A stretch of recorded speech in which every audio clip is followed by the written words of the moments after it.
सुप्रभात बच्चों।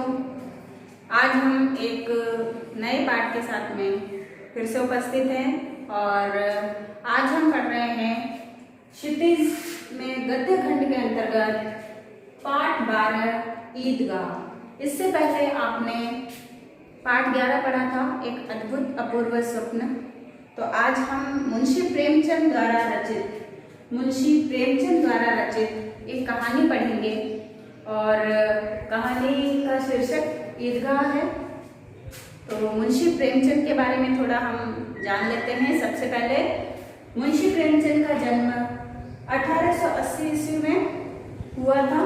कहाँ पर हुआ था? वाराणसी कह सकते हैं या बनारस भी कह सकते हैं।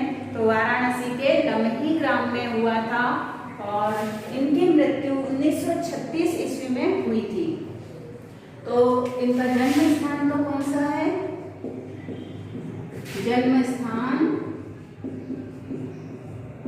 वाराणसी के लमही ग्राम में हुआ था। ठीक है।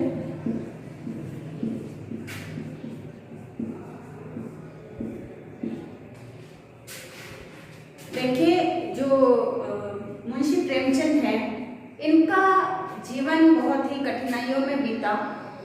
इनकी आर्थिक स्थिति भी अच्छी नहीं थी। मुंशी प्रेमचंद को लेखन के क्षेत्र में, साहित्य के क्षेत्र में अपार सफलता मिली और इनको कलम का सिपाही, ठीक है, मुंशी प्रेमचंद को हिंदी जगत में कलम का सिपाही के नाम से जाना जाता है। इसी प्रकार से इनकी साहित्य की प्रतिभा है, उसे देख करके इनकी जो लेखन प्रतिभा है उसके कारण से ही बंगाल के जो विश्वविख्यात उपन्यासकार हैं, कौन? शरद चंद्र चट्टोपाध्याय जो स्वयं एक उपन्यासकार थे, उन्होंने ही उपन्यास में विशेष योगदान देने के कारण से इन्हें उपन्यास सम्राट की उपाधि भी प्रदान की। तो ये कलम का सिपाही और उपन्यास सम्राट जैसे उपनामों से भी विभूषित हुए हैं। और जो मुंशी प्रेमचंद है, इनका मूल नाम क्या था? मूल नाम धनपत राय था। मुंशी प्रेमचंद का मूल नाम धनपत राय था और जिस प्रकार से ये जाने जाते हैं, उपनाम या उपाधि कह सकते हैं एक तरह से कि ये कलम का सिपाही,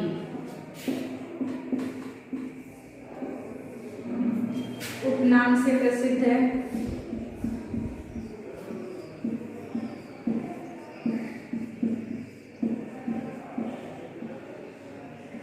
कलम का सिपाही उपनाम से प्रसिद्ध है ये। और इसके साथ ही उपन्यास में विशेष योगदान देने के कारण ही शरद चंद्र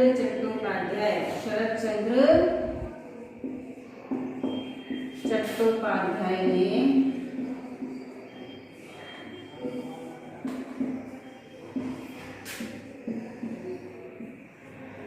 क्या कहा है इनको? उपन्यास सम्राट।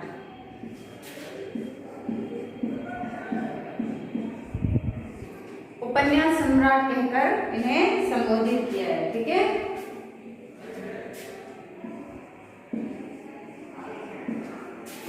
संबोधित किया है।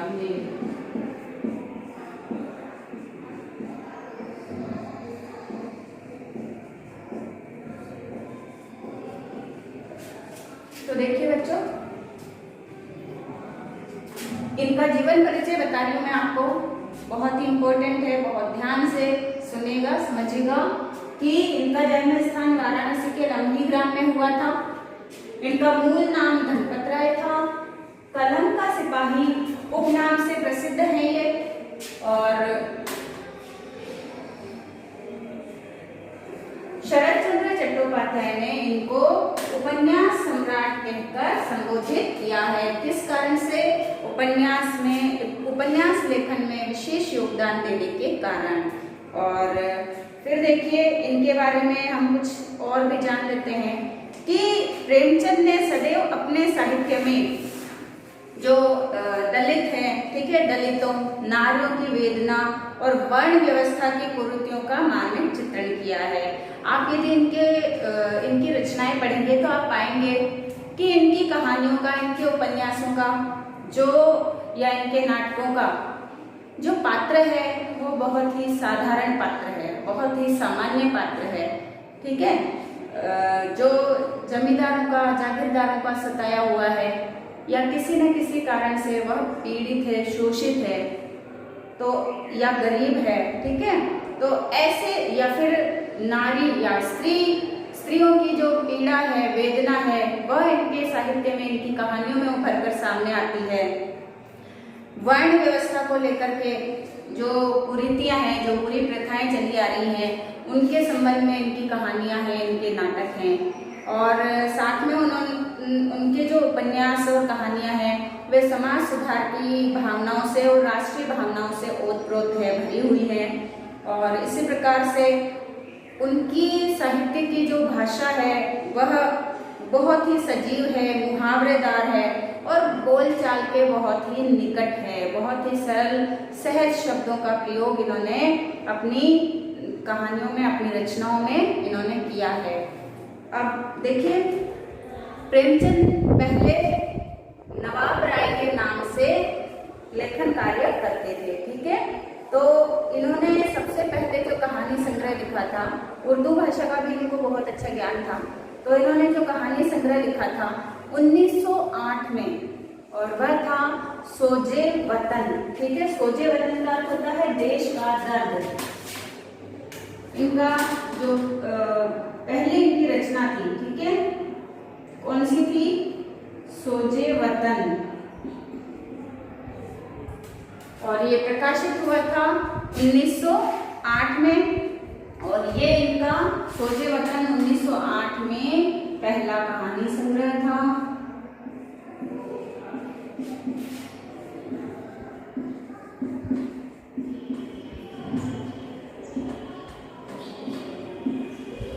ठीक है, पहला इनका कहानी संग्रह था। उर्दू में ये नवाब राय के नाम से कहानी रचना लेखन कार्य करते थे, परंतु ये भी आपके लिए जान लेना आवश्यक है, ठीक है।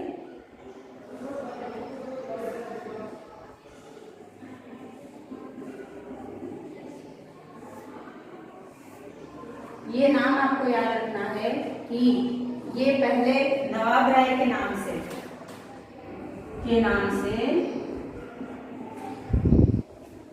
उर्दू में लेखन कार्य करते थे, ठीक है।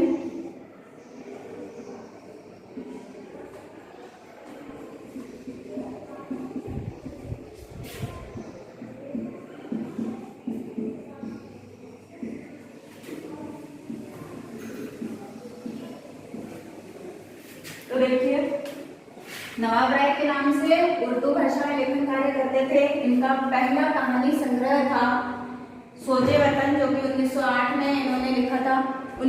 ये जो सोजे वतन है, इस सोजे वतन का अर्थ है देश का दर्द।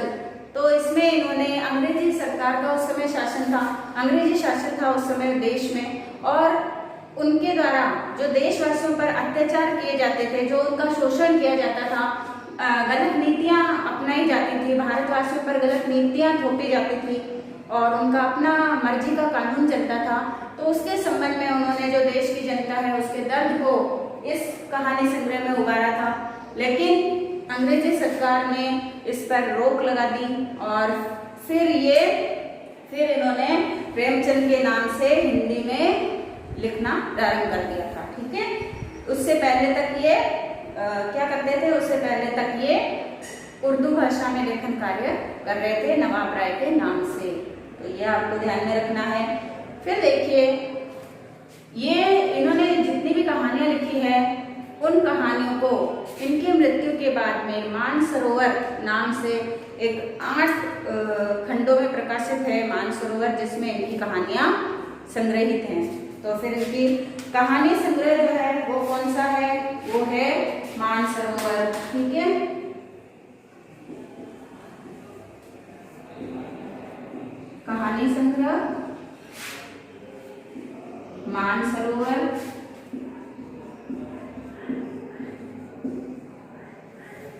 और ये 8 खंडों में प्रकाशित है। ठीक है, 8 भागों में, खंड मतलब भाग।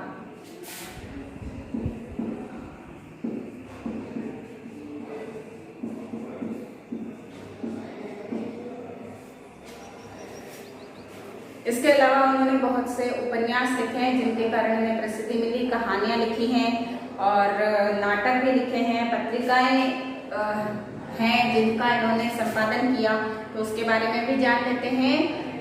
इन्होंने, ये तो आपको पता चल गया कि इनका जो कहानी संग्रह है वह मानसरोवर के नाम से, ठीक है, मानसरोवर के नाम से 8 खंडों में है।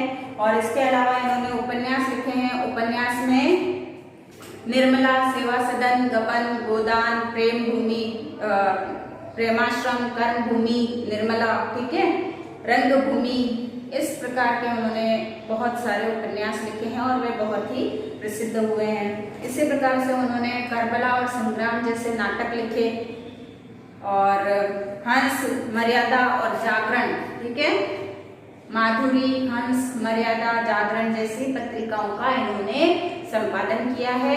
तो इस प्रकार से साहित्य के क्षेत्र में इनका बहुत बड़ा योगदान रहा है।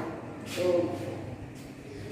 ये सारा इनका जो परिचय है वो आपको ध्यान में रखना है।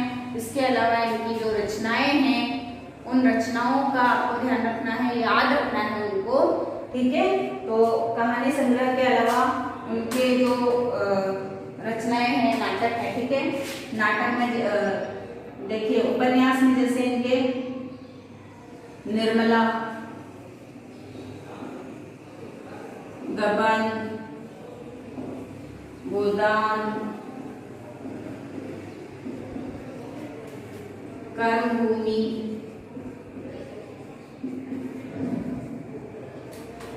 रंगभूमि,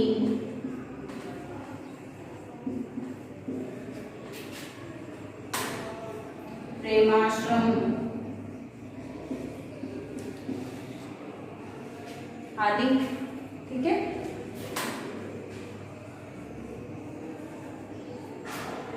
इसी प्रकार से इनके नाटक, ठीक है, करबला और संग्राम,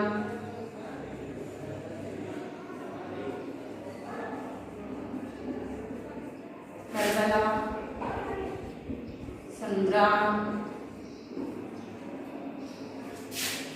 तो ये इनकी कुछ रचनाएं हैं। इसके अलावा पत्र पत्रिकाएं हैं। तो अब आपको इनके बारे में तो आप बहुत कुछ जान गए होंगे। मुख्य रूप से ये सारी बातें आपको ध्यान में रखनी हैं। और अब हम बात करते हैं ईदगाह नामक कहानी की। इसका परिचय देख लेते हैं कि ईदगाह कहानी जो है बाल मनोविज्ञान पर आधारित एक कहानी है। बहुत ही सुंदर मार्मिक कहानी है। और इसमें एक बच्चा होता है जो कि मतलब हामिद नाम है उसका, और ये बच्चा इतना समझदार है, भले ही ये उम्र से छोटा है, परंतु अभाव जो है वो बच्चों को किस प्रकार से उम्र से पहले ही इतना ज़्यादा उनको परिपक्व बना देती है, समझदार बना देती है, इस बात को भी इस कहानी में उबारा गया है। संवेदनाओं के माध्यम से यहाँ पर बताया गया है इस कहानी में कि जैसे हामिद है, हामिद के चरित्र को उभारा गया है यहाँ पर। इतना छोटा बच्चा है और वह जब मेले में जाता है तो हर एक इच्छा को पूरा करना चाहता है, परंतु उसके पास पैसों का अभाव होता है। और उससे केवल उसकी माँ ने, उसकी दादी ने यही बताया होता है कि उसके माता और पिता जो है वो बाहर कमाने गए हैं। उसकी माता जो है अल्लाह के पास उसके लिए ढेर सारे खिलौने लाने गई है। तो वह उसी आशा पर बहुत ही प्रसन्न रहता है। अभाव में भी किस प्रकार से प्रसन्न रहा जा सकता है, ये उस बच्चे से हमें शिक्षा मिलती है। और इसके साथ ही ये बताया गया है कि जो बालक कहानी में चिमटा खरीदता है, ठीक है, तो उसके माध्यम से ये बताया गया है कि उसका चिमटा जो है उसके द्वारा श्रम के सौंदर्य को उभारा गया है, ठीक है, इस कहानी में। तो बहुत ही सुंदर ये कहानी है, बाल मनोविज्ञान को यहाँ पर चरितार्थ करती है, प्रकट करती है। तो जब हम इसको पढ़ेंगे आगे तो इसके बारे में भी हम जान लेंगे। तो देखिए, कहानी की शुरुआत करते हैं। ईदगाह। रमजान के पूरे 30 रोजों के बाद ईद आई है। कितना मनोहर, कितना सुहावना प्रभात है। प्रभात अर्थात सवेरा। देखिए पहली लाइन है कि ईद कब आई? रमजान के पूरे 30 रोजों के बाद, पूरे रमजान के 30 दिन के बाद में, मतलब रमजान के 30 रोजे पूर्ण होने के बाद ईद आई। और ये ईद जो है ये बहुत ही सुंदर सवेरा लेकर के आई है, बहुत ही मनोहर सवेरा लेकर के आई है। अब जो आसपास का माहौल है, वातावरण कैसा है, इसका इसमें वर्णन किया गया है। वृक्षों पर कुछ अजीब हरियाली है, खेतों में कुछ अजीब रौनक है, आसमान पर कुछ अजीब लालिमा है। आज का सूर्य देखो कितना प्यारा, कितना शीतल है, मानो संसार को ईद की बधाई दे रहा है। लेखक यहाँ पर वर्णन कर रहा है ईद के आगमन पर जो चारों तरफ का जो वातावरण है वह कितना खुशनुमा हो गया है, और जो सूर्य है वो बहुत शीतल दिखाई दे रहा है। और ऐसे लग रहा है मानो ये सूर्य अपनी शीतलता से संसार भर को ईद की बधाई दे रहा है। और गांव में, क्योंकि देखिए कोई भी त्योहार आता है तो थोड़ी हलचल तो होती ही है, एक नया उत्साह होता है लोगों में, खुशी सबके चेहरे पर दिखाई देती है। तो उसी प्रकार से ईद के आने पर गांव में भी चारों तरफ बहुत ही हलचल है और ईदगाह जाने की तैयारियां हो रही है। ईदगाह मतलब ईद मनाने के लिए, नमाज पढ़ने के लिए ईद के अवसर पर मस्जिद में जाने की तैयारियां हो रही हैं। अब किसी के कुर्ते में बटन नहीं। एक गांव है और गांव का दृश्य बताया गया है यहाँ पर। गांव के वे जो लोग हैं वे सभी लोग बहुत ज्यादा धनी नहीं हैं, और जैसी उनकी स्थिति है उसके आधार पर किस प्रकार से वे ईदगाह जाने की तैयारी कर रहे हैं। लेखक ने बहुत ही सुंदर चित्रण किया है इसका। तो देखिए किसी के कुर्ते में बटन नहीं है, पड़ोस के घर में सुई धागा लेने दौड़ा जा रहा है, बटन लगाने के लिए पड़ोस से सुई धागा मांगने कोई जा रहा है। किसी के जूते कड़े हो गए हैं, बहुत टाइट हो गए हैं, और उनमें तेल डालने के लिए कोई तेली के घर पर भागा जा रहा है। जो तेल बेचने वाला होता है ना, उसको कहते हैं तेली।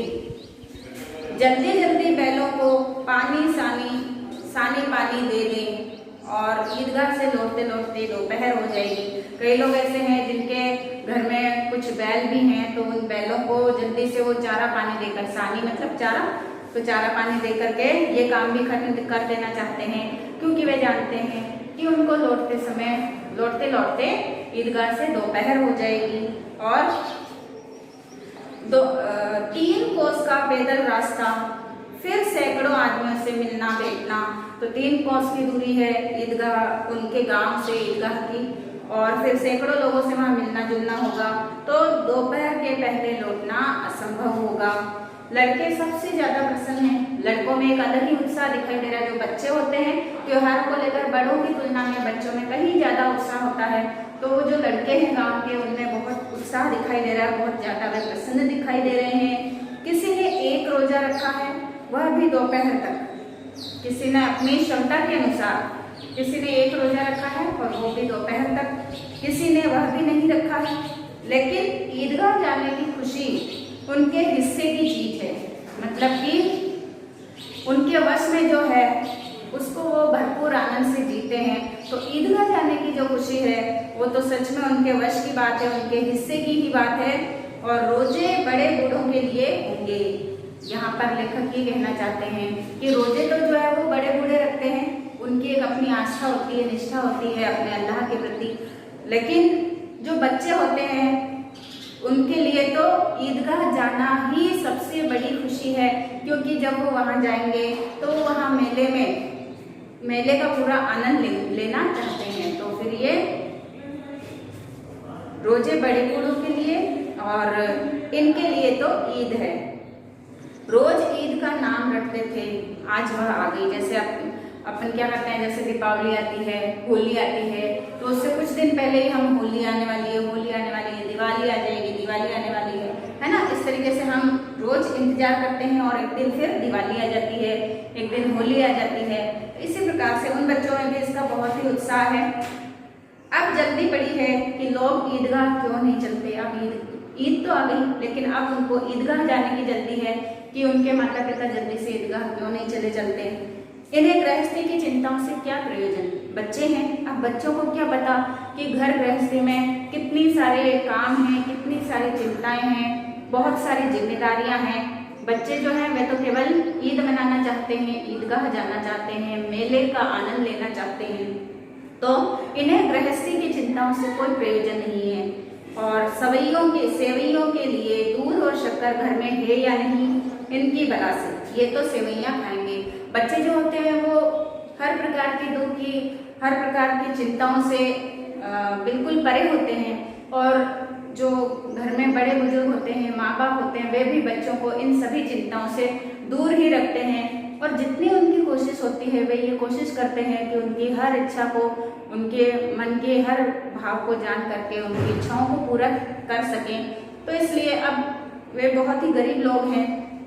ईद पर सेवइयां भी बनानी है, मीठी ईद है, और अब सेवइयां लाने के लिए या फिर उसके लिए बनाने के लिए दूध और शक्कर घर में है या नहीं है, इस बात की चिंता उन बच्चों को नहीं है, पर बड़ों को तो इसका इंतजाम करना पड़ेगा, देखना पड़ेगा। तो बच्चे तो सिर्फ ये जानते हैं कि ईद है और उनको सेवइयां खानी है। वह क्या जाने कि अब्बा जान क्यों बदहवास चौधरी कायम अली के घर दौड़े जा रहे हैं। उन्हें क्या खबर कि चौधरी आज आंखें बदल ले तो यह सारी ईद मुहर्रम हो जाए। बच्चे हैं, बच्चे बहुत नादान होते हैं, बहुत मासूम होते हैं, नासमझ होते हैं, भोले होते हैं। तो अब उन बच्चों को क्या पता कि इनके लिए सेवइयां बनाने के लिए इनके पिता को किसी चौधरी के यहाँ जाना पड़ेगा, उससे उद्धार मांगने के लिए मन्नतें करनी पड़ेगी। और वही चौधरी यदि इसके लिए मना कर दे, आंखें फेर लेना मतलब इनकार कर देना, मना कर देना, ठीक है, मना कर दे, तब वह क्या करेगा।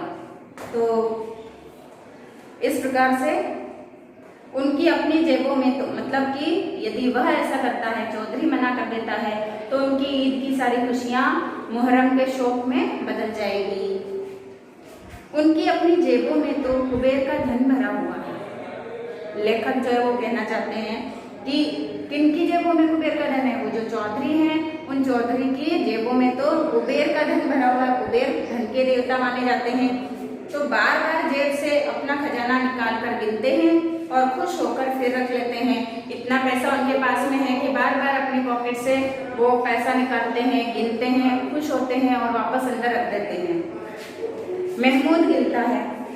देखिए छोटे बच्चे हैं, छोटे बच्चों की जेब में तो यदि 1-2 सिक्के ही हों या 2-4 सिक्के अधिक हों तो उन्हें लगता है कि उनकी जेब में कुबेर का खजाना भर गया है।